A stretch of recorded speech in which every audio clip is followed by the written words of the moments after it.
Torture is a nasty thing. Sadly, however, it's been the reality for a lot of people, mostly in the Middle Ages. From a chair with hundreds of spikes to a breast ripper, join us as we count 10 of the most violent methods of torture.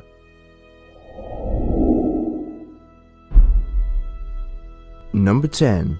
The Judas Cradle. Using ropes, a prisoner would be lowered above the pyramid-shaped seat, with the point inserted into the anus or vagina. Victims would be tortured by intense pressure and stretching of the orifice, resulting in permanent damage. In many cases, the victim would succumb to the rips in the muscle tissue that would later become infected. Weights would be added to facilitate the effect, often resulting in death by impalement. A similar device called the Spanish donkey, or wooden horse, achieved a similar effect. Victims straddled the triangular horse and were forced to place their full body weight on their crotch, which rested on the point of the angle.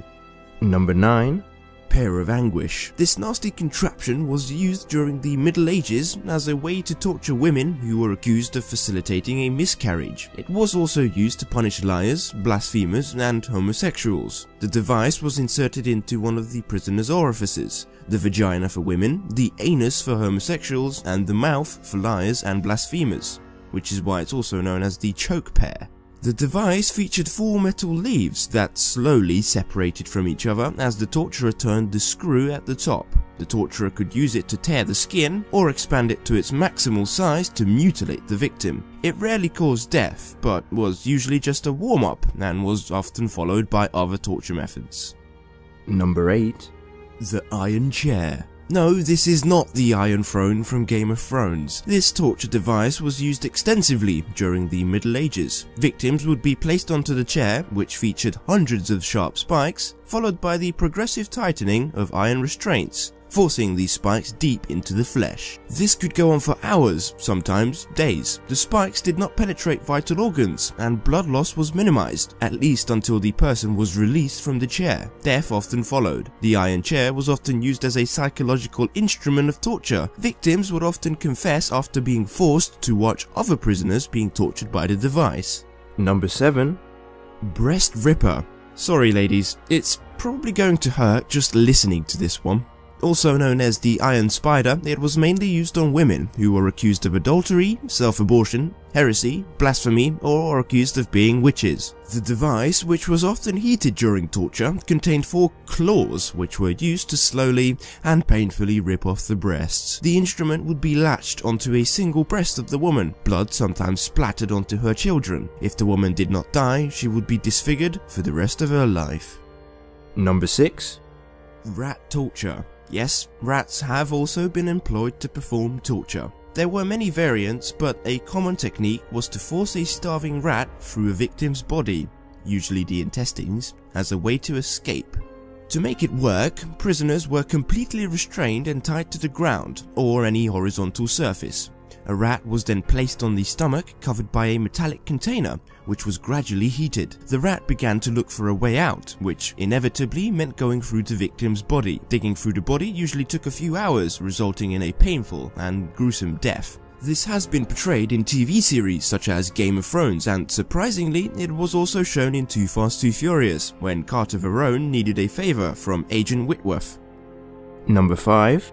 Coffin torture. This was one of the most dreaded forms of torture during the medieval period. The accused were placed inside a caged coffin, rendering them completely immobile. The period of time was determined by the crime, with some infractions, like blasphemy, punishable by death. Victims were often put on public display, where they would be mocked and abused by angry locals. Number 4. Head crusher. Not much explaining needed here. It's a thing that crushes the head. The device, which is basically a vice for the head, slowly crushes the skull and facial bones. Even if the torturer stopped before death, permanent damage to the facial muscles and structure would definitely occur. Number 3. Knee splitter. Popular during the Inquisition, this device consisted of 2 spiked wooden blocks which were placed in front of and behind the knee. The blocks, which were connected by 2 large screws, would be turned and made to close towards each other, destroying the knee underneath. The technique would render the knees totally useless. The number of spikes on the blocks varied from 3 to 20, often depending on the nature of the crime and the status of the prisoner. Number 2. Chinese bamboo torture. As you may know, bamboo is one of the fastest growing plants on Earth. Although there's no definite proof that it was used, Chinese bamboo torture took advantage of bamboo's prosperity to grow quickly. How quickly? Well, some varieties in parts of China grow as much as 3 feet in a single day. So, here's how it worked. Tips of living bamboo were cut sharp to create a spear. The victim was suspended horizontally above a patch of bamboo. The bamboo pierced through the victim's skin and continued to grow through his abdomen, ultimately causing one of the most painful deaths ever inflicted. Number 1. The Iron Maiden. Like bamboo torture, the Iron Maiden is sometimes thought to be fictional. But this torture technique, using an upright sarcophagus with spikes on the inner surfaces, definitely existed. Invented in the late 18th century, this is the device that the metal band Iron Maiden took their name from. Here's how it worked. The victim was forced into the spiked sarcophagus and shut in. The short spikes welded into the chamber weren't long enough to kill anyone, but did plenty of damage and inflicted enough pain that an interrogator on the outside was usually able to get a confession. If not, nails and other sharp objects like knives were inserted into the chamber, inflicting more pain. Generally, between the spikes and the knives, victims would bleed to death after said confession, or sometimes before. Some Iron Maidens also had spikes in place to puncture the eyes, cause why not?